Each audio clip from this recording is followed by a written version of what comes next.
오케이. 그럼 3차 같이 살펴보겠습니다.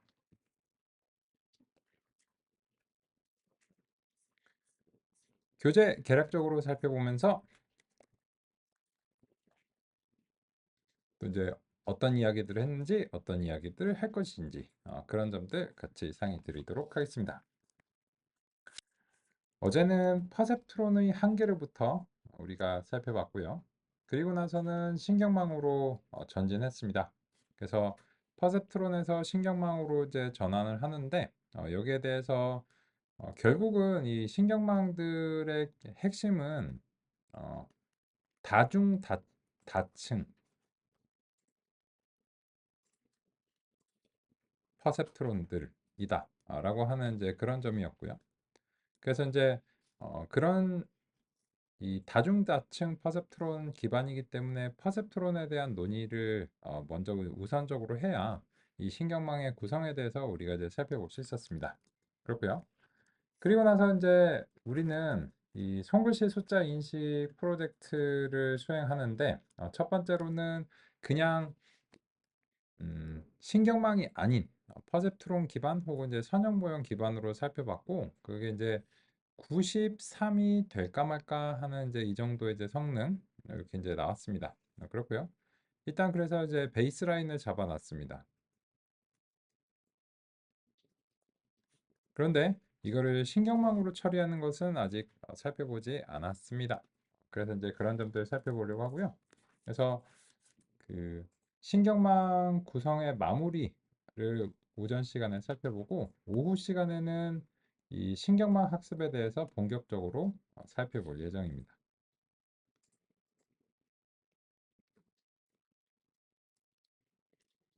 그래서 오늘은 신경망의 기본 이론을 대부분 다 이제 다루는 것을 목표로 합니다. 그래서 현재까지 이 기본 이론이 지금 아무리 큰 신경망이라고 해도 이 기본 이론의 틀을 벗어나진 않습니다. 챗 GPT도 역시나 마찬가지로 현재까지 이런 방식으로 계속해서 학습이 되고 있습니다. 예, 그런 측면에서 보시면 이 3일 정도를 투자하시면 신경망의 근본적인 알고리즘을 직접 구현하고 그런 것이었구나 라고 하는 것을 이제 알 수 있습니다. 그래서 우리는 3일을 투자해서 신경망 학습 알고리즘 자체를 구현하면서 살펴보는 것을 목표로 하고요. 그래서 오늘 정도면 신경망의 핵심 알고리즘을 이제 이해하실 수 있을 겁니다. 그럼 그 다음에 어떻게 돼? 그걸로 끝이야? 그렇지 않습니다. 알고리즘의 근본 원리를 아는 것과 그거를 구체적으로 응용하는 것은 조금 별개의 문제입니다. 그러니까 무슨 말이냐면 그 더하기 빼기 곱하기 나누기를 이해하는 것과 방정식을 푸는 것은 좀 별개의 이야기죠. 그래서 이제 그리고 또 그것을 엔지니어링의 문제에 적용하거나 과학적인 문제에 적용하는 것은 이제 별개인 것처럼 그런 측면에서 이런 논의들이 이제 우리의 출발점이 되어야 한다라고 할 수 있습니다. 그러면 이제 우리는 다시 한번 시작해 보도록 하겠습니다.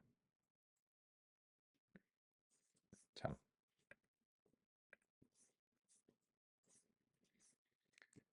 만약에 혹시 어, 주피터 이제 어제 시작과 관련해서 이제 한 번 처음에 안내를 드렸는데 그와 관련해서 이제 다시 한번 이제 안내가 필요하신 경우를 대비해서 같이 이제 살펴보겠습니다. 이미 시작이 되어 있으시면 이제 상관없겠지만 만약에 시작이 안 되어 있다라고 하면은 요 도커 데스크탑을 시작을 해주시는 게 필요합니다. 아마 오늘까지만 안내드리면 될 것 같습니다. 다음부터는 이제 똑같고요. 그래서 이제 컴퓨터를 켜면 그 도커 데스크탑이 기본적으로 이제 같이 시작이 되거나 뭐 혹시 그 시작 프로그램에 등록이 안 됐다. 그러면은 그냥 찾아서 시작해 주시면 되고 지금 보시는 것처럼 그냥 별 이슈는 없습니다. 잘 이제 시작이 되고요. 그리고 나서는 어제의 명령을 다시 해주실 필요는 없습니다. 그냥 다만 요 그 재생 버튼, 즉 이미지즈가 아니고 우리는 컨테이너즈를 사용해야 되고 이 컨테이너즈에서 파이뎁 GPU라고 하는 컨테이너를 어제 명령을 복사 붙여넣기 해서 이걸 실행을 잘 했고 어제 사용하고 있었죠. 그래서 여기 그 옆에 있는 재생 버튼을 그냥 클릭하시면 됩니다. 그래서 이제 재생 버튼 이제 클릭하시면 이 포트가 충돌하지 않는 이상, 그리고 또 이제 소프트웨어에 다른 문제가 없는 이상은 바로 다음 것이 시작이 되실 거고요.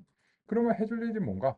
그냥 요거를 클릭하시면 돼요. 8888 포트를 네, 잘 클릭하시면 나라란, 그죠? 다음과 같이 그 어제 작업하시던 그 부분이 이제 나오실 겁니다.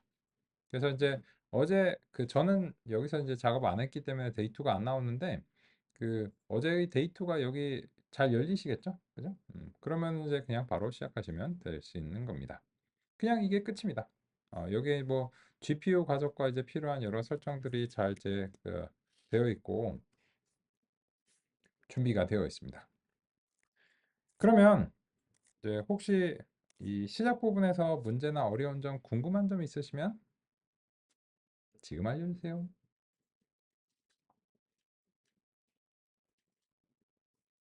이슈가 전혀 없죠. 그죠?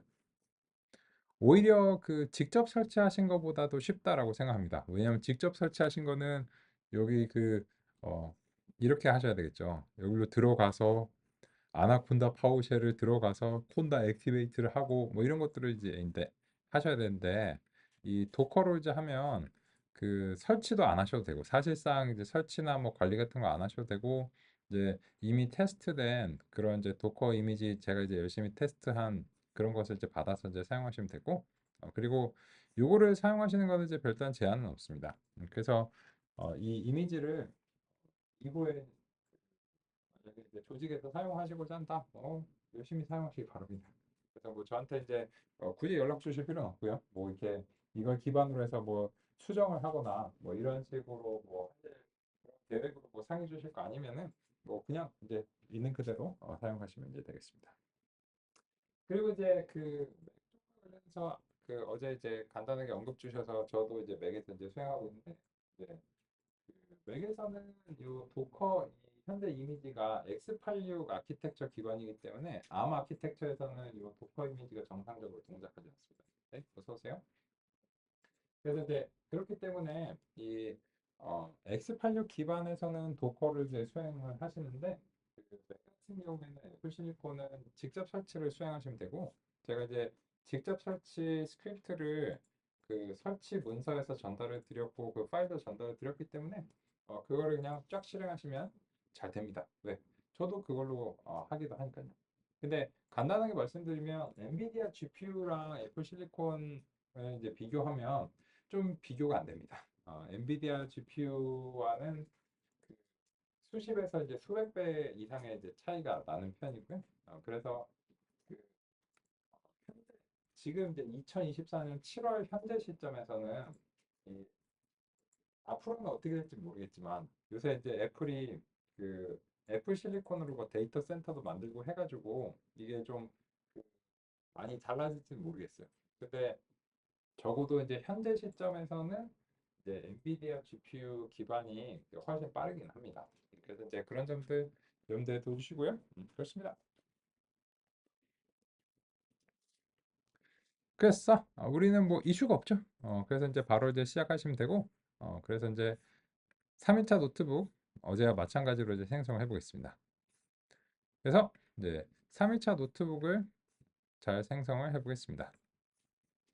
텐서플로우 2 커널을 이제 통해서 3일차 노트북을 다음과 같이 생성하고 숟가락 젓가락 올려놓고 시작하겠습니다.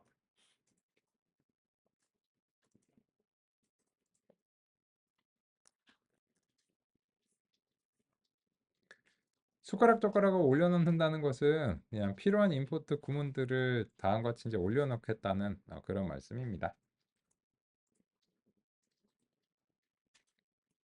그죠?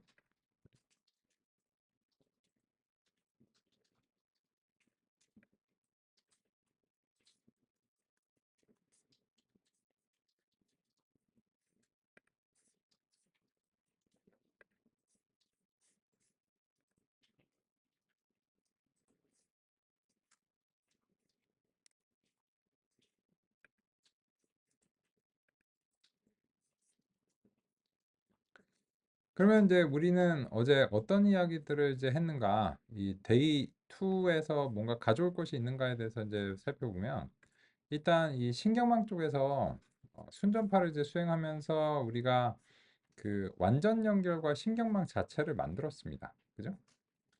그래서 이런 부분들이 이제 우리가 그 가져올 만한 이제 부분들이고 그래서 이제 이 부분을 가져오고 싶은데 이 정의만 필요하고 실제로 이제 형성된 부분들은 필요하지 않습니다.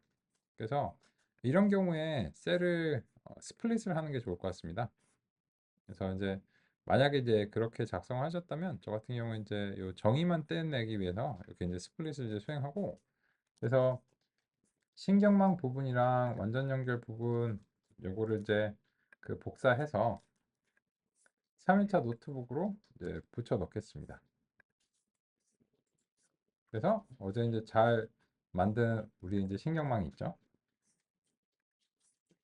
그리고 이것도 붙여 넣겠습니다. 그래서 이제 요 완전 연결하고 이제 신경망 요 두 부분은 그 일단은 밀접한 연관이 있기 때문에 저는 그냥 하나의 셀로 이제 합칠게요. 그래서 이제 머지셀 빌로우 뭐 이렇게 해가지고 완전 연결과 이제 신경망 구성을 다음과 같이 이제 규정하겠습니다. 그리고 이제 오늘의 주제는 뭐 당연히 역시나 이제 신경망이죠.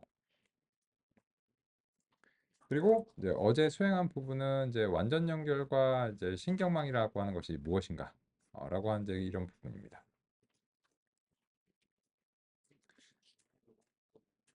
줌 확인 공고가 안 돼 있나요? 네, 죄송합니다. 네, 확인해 주셔서 감사합니다. 이게 그 앱이 제가 뭐 잘못 클릭을 했다든지 이렇게 된 것 같습니다. 지금 이제 시작을 했는데 혹시 잘 안 보이시거나 문제가 있으시면 알려주시고요. 그리고 이제 이런 식으로 지금 완전 연결과 신경망의 정의를 가져오시는데 이걸 어디서 찾아야 될지 잘 모르시겠다. 그러신 경우에는 이 3일차 노트북이 바로 지금 현재 공유가 되어 있습니다. 그 실시간으로 이제 공유가 이제 되도록 제가 처음에 이제 설정하니까요. 조금 느리긴 한데 로딩 가끔 이럴 때가 있는데 한번 새로 고침해 보겠습니다.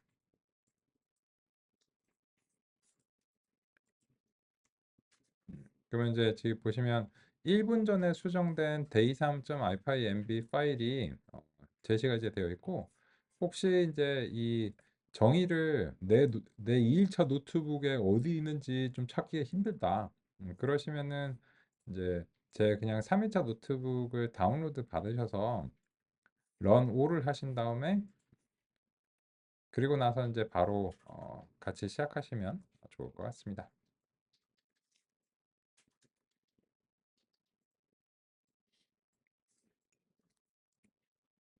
좋습니다. 그러면 이제 그 이 신경망의 정의 완전 연결이 무엇이고 이제 신경망이 무엇이고 이런 부분들이었는데요. 여기에 대해서 우리가 이제 어제 어떤 이야기들을 하고 있었는가 그런 점을 이제 같이 살펴보겠습니다. 이 순전파 자체는 그렇게 이제 어려운 내용이 아니었죠.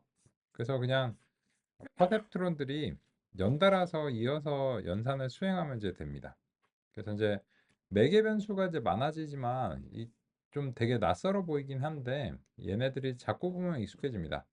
그래서 이제 퍼셉트론별로 이렇게 이제 매개 변수들이 있는 겁니다.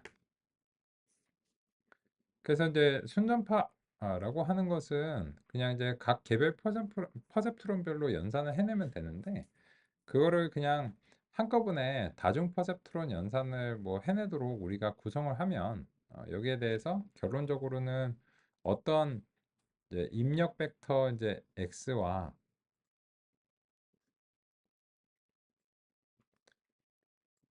퍼셉트론들 세트만큼 여기 이제 퍼셉트론의 개수만큼 그죠? 퍼셉트론의 개수가 곧 출력의 개수가 이제 되고요. 그리고 이쪽은 x가 n개 있으면 얘도 이제 n개 있어야 됩니다. 그래서 이제 이쪽은 입력의 개수에 맞추는 겁니다. 그래서 막 이렇게 많아 보이고 복잡해 보이는데 결국은 x1 곱하기 w11, x1 w11, x2 w12, x2 w12 그냥 더하고 그냥 하나씩 더해가면 되고 xn과 w1n, xn과 w1n 이렇게 이제 하고 b들은 그냥 b1, b2, b3, b 요 p는 여기서 이제 p계라고 하는 것은 아이고,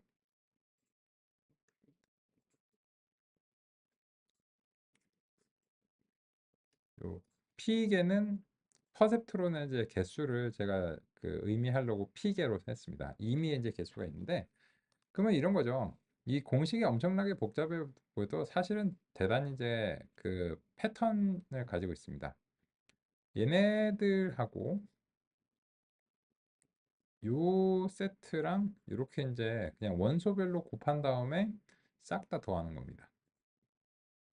그냥 그거를 그냥 반복하면 됩니다. 포문처럼.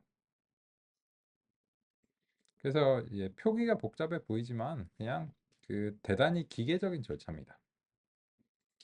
그래서 이제 결과론적으로는 이 퍼셉트론 하나당 Z1, Z2, Z3, ZP계가 발생한다. 그래서 이제 피계의 출력이 이제 발생한다라고 하는데 피계라고 하면은 말이 이제 힘드니까 예를 들자면 이제 세계 같은 경우에는 요 Z1, Z2, Z3 이런 식으로 이제 세 개가 한꺼번에 발생하도록 우리가 이제 연산을 이제 그 규정하면 되는 거고 그래서 이제 이런 연산을 일반적으로 작성하게 되면 그냥 x와 w와 이제 b의 다음과 같은 형식으로 이제 연산이 가능합니다. 그래서 사실 다른 점은 이제 이 w가 기존에는 1차원이었다가 이제는 그 p의 개수만큼 세트가 생겨야 되니까 요게 이제 그 n by p계가 이제 되는 거죠. 그리고 이제 b 같은 경우에는 이제 퍼셉트론은 이제 개수만큼 있어야 되니까 그냥 그 한 차원씩 증가하는 것밖에는 없습니다. 사실상 이제 공식의 큰 틀은 똑같습니다. 그래서 이제 그런 점들을 우리가 고려를 해서 여기서 그 구현할 때 사실상 거의 동일한 방식으로 퍼셉트론과 이제 구현을 했습니다. 퍼셉트론과 이제 사실상 거의 동일한 방식이죠. 왜냐? 이게 완전 연결이라고 하는 것이 다시 말하면 그냥 이제 다중 퍼셉트론인 거죠.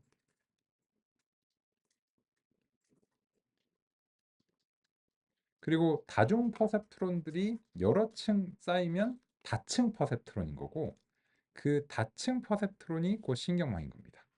그죠? 그래서 이제 그런 측면으로 우리가 연산을 이제 정의를 했고 같이 이제 살펴봤습니다. 그런데 이것만으로는 그 좀 부족한 점이 있었는데요. 그래서 이제 어제 마지막 논의는 이 은닉층의 이제 비선형 변환과 이제 관련이 있었습니다.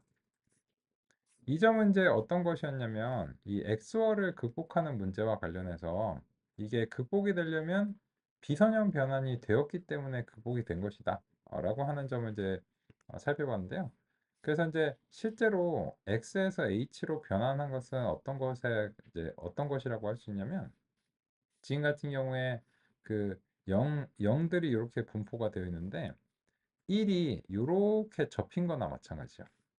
그래서 이제 여기 이제 두 개가 있어가지고 마치 종이를 이제 두 개를 이렇게 그 포개해 버리는 것과 같은 거죠.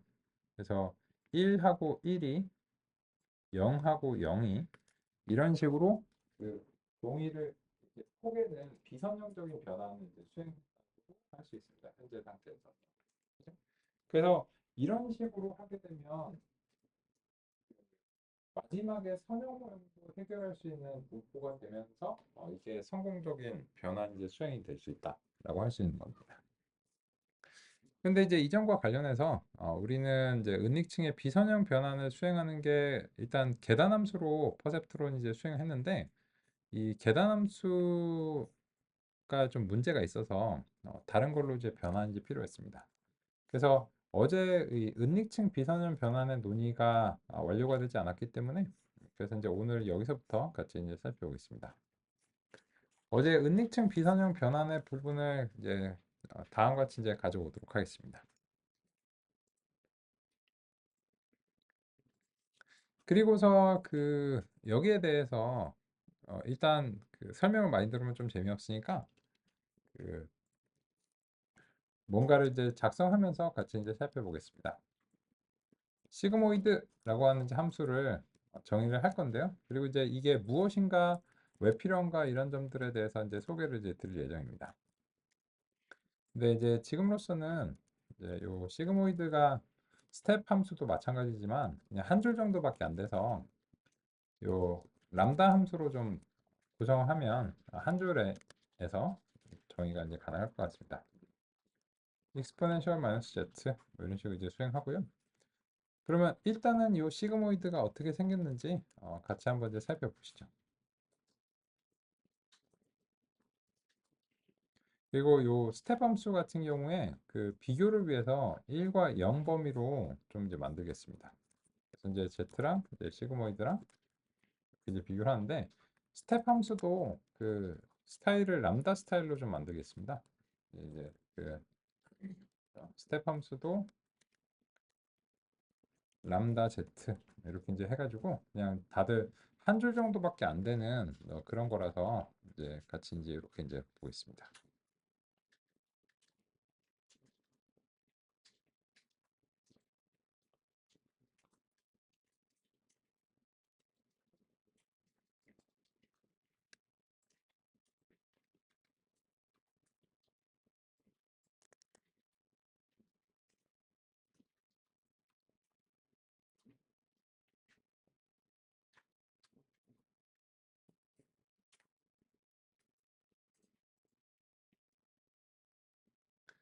그러면 이제 보시면 이 스텝 함수와 시그모이드 함수가 어느 정도 그 좀 유사한 면이 있다라고 이제 보이는데요. 요거를 약간 줌아웃 하듯이 조금 더 그 멀리서 볼 수 있도록 이제 범위를 한번 넓혀 보겠습니다.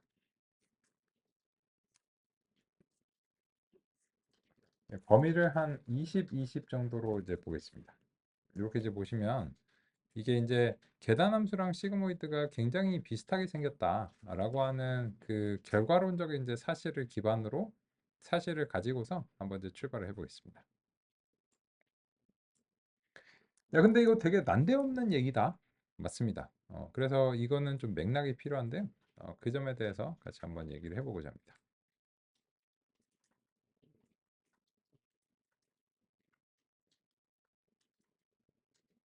잠시 확인하고 가겠습니다.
그러면 이제 이 난데없는 것이 왜 언제 어떻게 등장했는가? 그런 점에 대해서 같이 살펴보고자 합니다.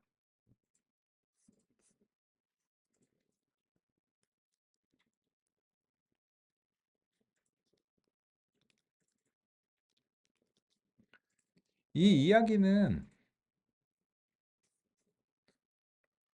다시 1950년대로 돌아갑니다. 우리는 이미 거기를 지나오지 않았니? 라고 이제 생각하실 수 있는데, 우리는 아직 1980년대에 도달한 건 아닙니다. 그래서 이제 이 1980년대로 향해 가는 중입니다. 그래서 이제 이 신경망이 1900 이제 60년대 이제 주로 이제 60년대와 이제 70년대를 거쳐서 이제 태동기를 이제 거쳐서 그리고 이제 1980년대 이제 완성된 것으로 이제 평가되는데, 그래서 여기에서 이 신경망의 주요한 어떤 이론적인 배경과 재료들은 요 1960년대와 이제 70년대 사이에 많이 이제 정립이 됐습니다. 그래서 이 선형 모형이라고 하는 것이 1950년대부터 이제 70년대까지의 이제 주요한 어떤 이제 방향성이었습니다. 그런데 이 최초의 이제 선형 모형은 그 기계학습에서 가장 기본적이고 또 널리 알려져 있고 또 여전히 활용되는 이제 19세기 선형회기입니다.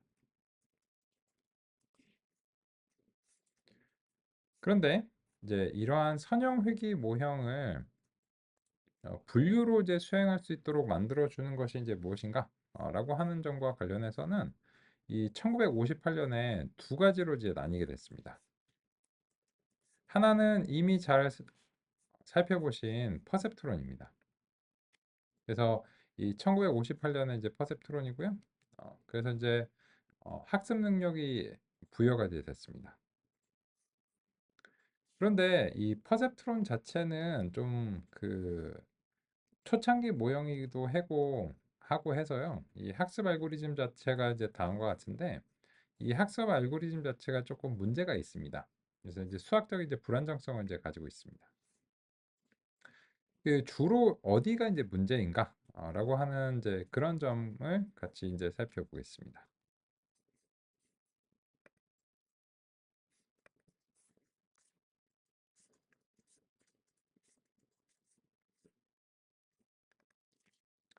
바로 마지막 부분에 계단함수가 좀 문제가 있습니다.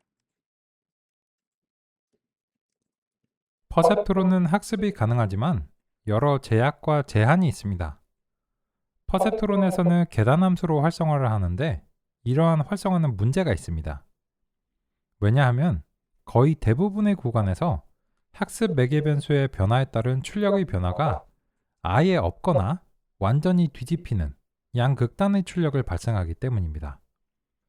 예를 들어 중간 출력에서 Z1과 Z2의 서로 다른 값이 발생한다고 하겠습니다. 퍼셉트론의 출력은 학습 매개 변수를 변수로 합니다. 입력은 외부에서 주어지는 것이라 모델 내부에서는 변수가 아닌 상수로 생각할 수 있습니다. 따라서 모델 출력을 결정하는 변수는 학습 매개 변수입니다. 동일한 입력에 대해 서로 다른 학습 매개 변수는 대체로 서로 다른 Z1, Z2 값을 발생합니다. 그런데 Z1, Z2에 대한 출력 Y1과 Y2는 대부분 동일하게 유지됩니다. 이 경우 정답 Y가 동일하다고 했을 때 오류는 Z1, Z2에 따라 달라지지 않습니다. 학습 매개 변수를 오류에 따라 갱신하고자 한다면 오류의 값에 변화가 있어야 변경이 가능한데 대부분의 구간에서는 학습 매개 변수 변화에 따른 오류의 변화를 알 수 없는 문제가 있음을 확인할 수 있습니다. 그럼 이제 여기에 대해서 좀 약간 비유적으로 좀 소개를 드리겠습니다. 좀 난데없다고 생각하시겠지만 요 Z를 예를 들어서 이제 호떡 뭐 이런 식으로 이제 비유를 해볼게요.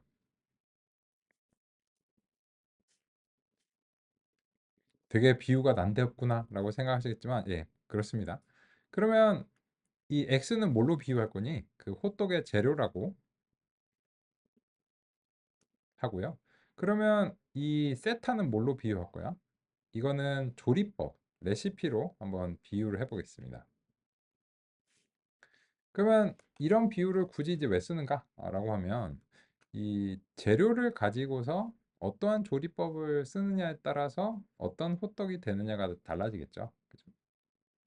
그러면 그 실제로 이 호떡을 만드는 목표가 무엇일까요? 돈 벌려고 하는 거겠죠. 그래서 이 예상 이익이라고 Y를 비유해 보겠습니다. 그죠?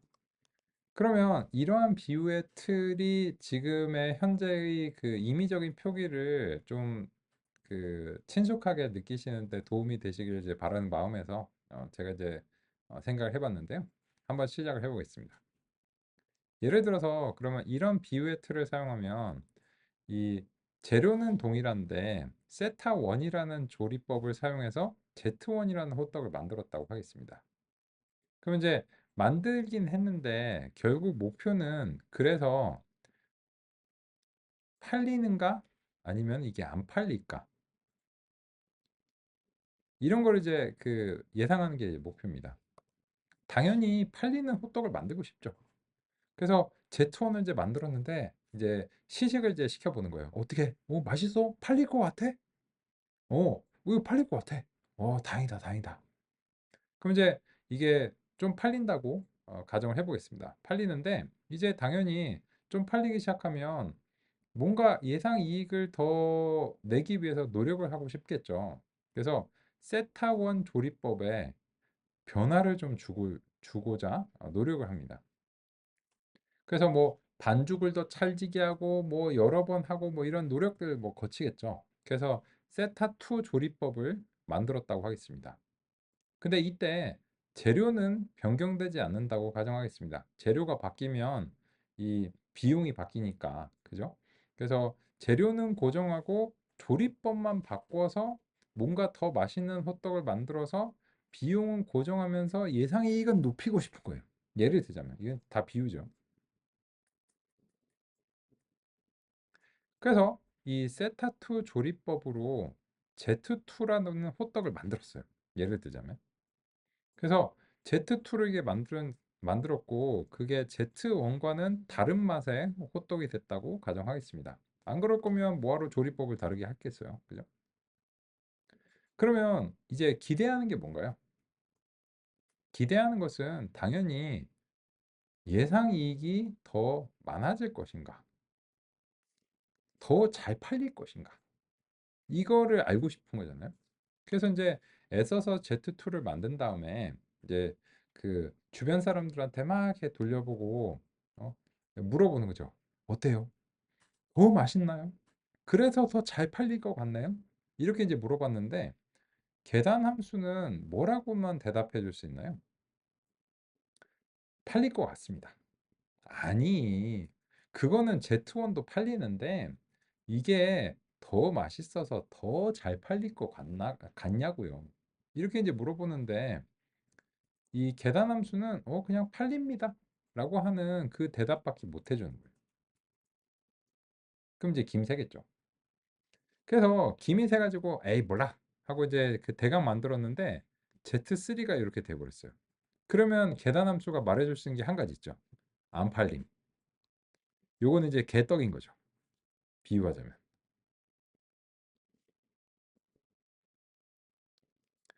즉 호떡이기는 해야 되는데 이 호떡이기만 하면은 사실 아무런 차이가 없다.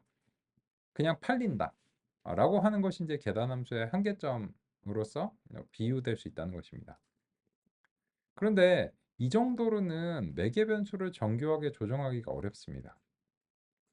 그래서 더더더더더더 해법에 근접해 가는가, 그냥 바로 해법인가 이렇게 얘기를 하면 점진적으로 근접해 갈 수가 없습니다. 우리도 이런 거죠. 예를 들어서 뭐 그 새로운 것들을 배워 나갈 때 한 번에 무조건 잘할 수가 없잖아요. 한 번에 바로 전문가가 될 수는 없는데 시행착오의 과정이 있는데 더더더더더더 이렇게 접근하는 게 필요한데 그냥 그냥 틀렸음. 오늘도 틀렸음. 내일도 틀렸음. 이런 식으로만 얘기하면 이 얼마나 접근해 가는지에 대한 피드백을 받을 수가 없으니까 그냥 완벽하게 한 번에 전문가의 수준이 되지 않으면 모든 거는 그냥 다 틀린 겁니다. 그러면 마치 아기들을 교육할 때 그 가나다라 뭐 하나 둘 셋 넷 1, 2, 3 ABC를 가르치는데 가나다라를 한 번에 그 다 깨치지 못했다고 해서 아, 너는 둔재구나. 이렇게 얘기하면 안 되는 거죠. 아무리 천재라도 이런 점점 이렇게 갱신되어 가는 그런 과정이 있어야 됩니다. 그러니까 모든 일은 마찬가지죠. 신경망에 대한 이해도 마찬가지고요. 근데 계산함수는 결과적으로 1이냐 마이너스 1이냐를 얘기해 줄 수 있지만 여기에 대해서 궁극적으로 그 중간 과정의 진도를 표현해 줄 수가 없는 게 이제 문제입니다. 그래서 그럼 어떻게 해? 그래서 이제 이런 문제에 대해서 이 비선형이면서 계산함수의 문제를 극복하는 것이 어떤 비선형 함수가 되어야 하는가? 라고 하는 것과 관련해서는 이 시그모이드 함수가 채택이 됐습니다. 그러면 이제 지금 우리가 이제 직접 구현한 시그모이드 함수를 이제 보시면 다음 같은 특성을 가지고 있습니다. 시그모이드는 학습 매개 변수가 변화함에 따라 연속적인 출력의 변화를 확인할 수 있어 그 변화에 따른 효과를 평가해 학습 매개 변수 갱신에 활용할 수 있습니다.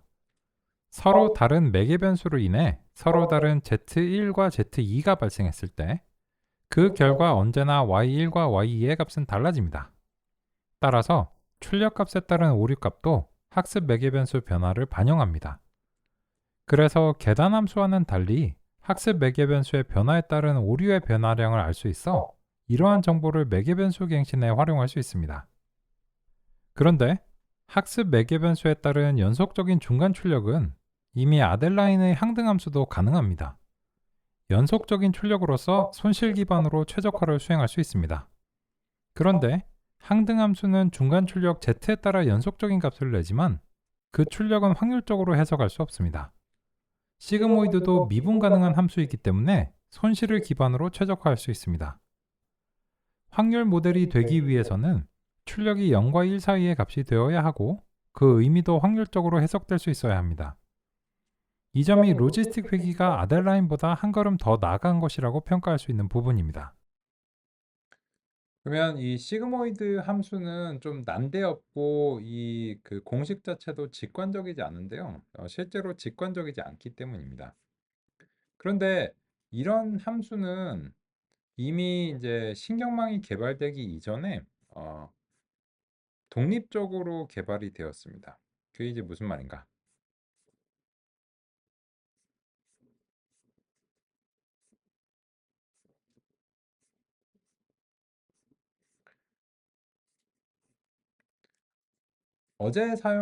어제 실제로 사용해 본 로지스틱 회귀라고 하는 함수가 있는데요. 이 함수에 대해서 같이 살펴보겠습니다. 로지스틱 회귀는 1958년에 데이비드 콕스에 의해 소개되었으며 이는 통계학의 전통적인 문맥에서 발전했습니다. 로지스틱 회귀는 이전부터 존재하던 선형 회귀 모델을 분류 문제에 적용 가능하도록 확장한 것이며 주로 생물학과 의학 분야에서 확률적 결과를 모델링하는 데 사용되었습니다. 로지스틱 회귀는 선형 회귀의 원리를 활용하여 분류 문제에 적용하는 모델입니다. 이 모델의 주요 특징은 선형 회귀의 출력을 클래스 소속 확률로 해석하도록 변환하는 것입니다. 분류 작업에서 모델은 단순히 이것 또는 저것으로 결정하는 대신 각 유형에 속할 확률을 출력합니다. 이 확률은 예측의 자신감을 수치로 나타내며 이를 통해 결과를 더 세밀하게 분석할 수 있습니다. 이러한 특성 덕분에 로지스틱 회귀는 예측의 불확실성을 고려할 수 있고 다양한 응용 분야에서 유용하게 사용됩니다. 그러면 이제 이 로지스틱 회귀에 대해서 같이 이제 살펴보면 어떤 점이 이제 차이점이냐면 이 여기까지는 Z를 구하는 부분까지는 똑같은데 이 계산 함수인 부분이 시그모이드라는 형태로 이제 바뀌었습니다. 이 시그모이드는 영일 범위로 그 모든 숫자들을 이제 변화를 해줍니다.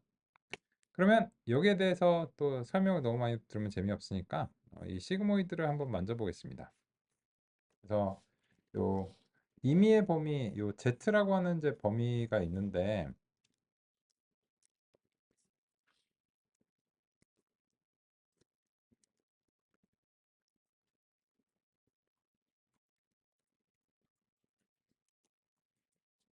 시그모이드를 요 어떤 이제 특정한 값을 그 임의의 범위에 있는 값을 하나 이제 규정하고 그 값을 같이 한번 이제 변화를 해보겠습니다. 예를 들어서 요 z라는 값을 이렇게 이제 바꿔보겠습니다. 이미 이제 그렇게 이제 바꿨죠. 그죠? 그러면 여기에 대해서 시그모이드의 이제 속성을 이제 확인하기 위해서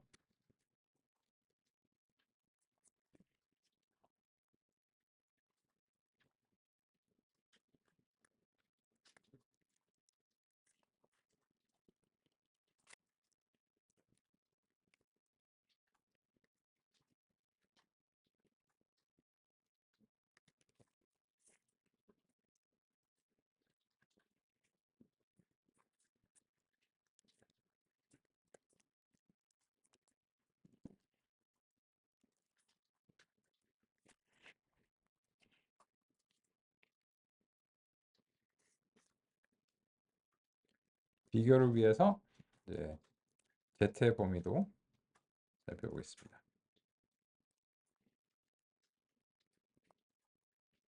뭐 z의 범위야 뭐 저기서 이제 규정된 것일 텐데요.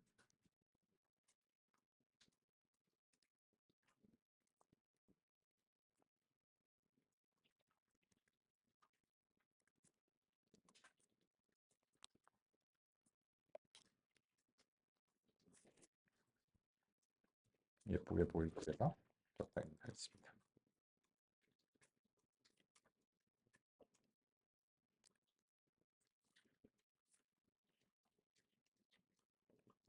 이거는 이제 뭐 어느 쪽으로 해도 상관없는데 스타일을 좀 통일시키는 게 덜 혼란스러우시겠죠. 걔는 이제 쓸데없는 논의를 할 필요가 없도록 스타일을 통일시키겠습니다.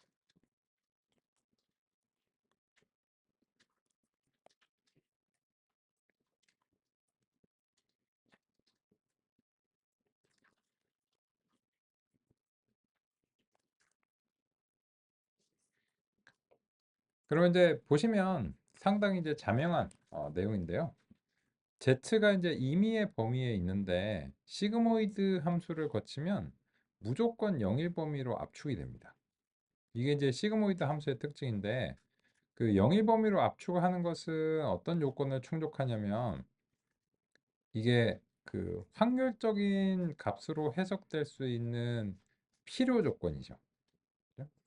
근데 영일 범위로 만드는 것 자체만으로는 확률적인 값이 이제 확률적인 의미를 갖는 건 아닙니다. 영일 범위로 만드는 뭐 방법이 많죠. 그죠? 왜냐면 영일 범위로 만들려면 요 그 시그모이드 말고도 다른 방법도 있습니다. 예를 들자면 뭐 민맥스를 이제 하면 이제 되는데 그래서 이제 요 민맥스 변환을 만약에 우리가 이제 그 축을 한다.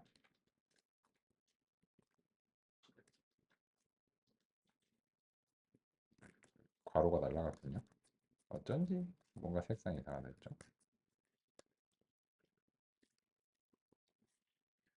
그래서 이제 그 제가 이제 보여드리려고 하는 것은 이제 그 민맥스 변환이라고 하는 것을 이제 살펴보겠습니다. 그래서 이제 민맥스 이제 스케일링이라고 하는 것은 어떤 이제 이미 이제 Z를 이제 받아가지고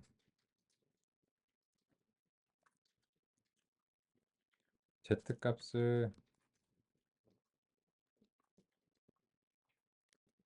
Z민과 Z맥스를 이제 받아서 Z에서 Z민을 빼주고 Z맥스에서 Z민을 이제 빼주면 이게 이제 민맥스 이제 변환인데 제가 이제 보여드리려고 하는 것은 이 민맥스를 통해서 그 변환된 이제 값을 Z2, Z 민맥스를 mm이라고 이제 부르고요. 이제 민맥스를 이제 한번 해보겠습니다. 그러면 됐고,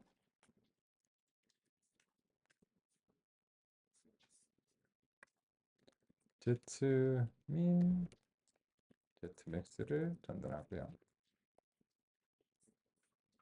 그리고 나서 이 프린트를 이제 통해서 이제 민맥스 Z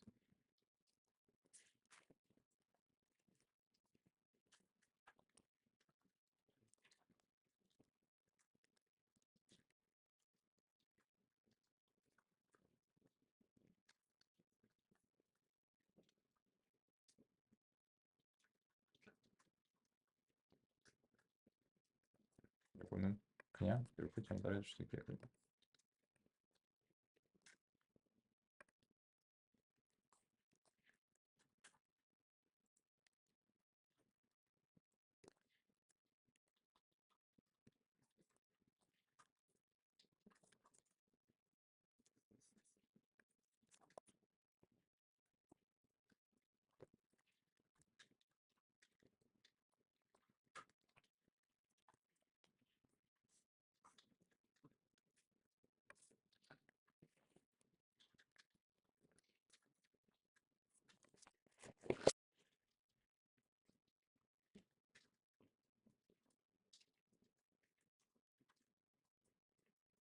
네.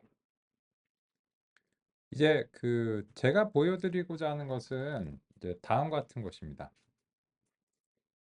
요 민맥스라는 함수를 통해서 이제 정의가 되면 어떤 임의의 범위도 영일 범위로 만드는 게 가능합니다. 이 공식이 훨씬 간단합니다.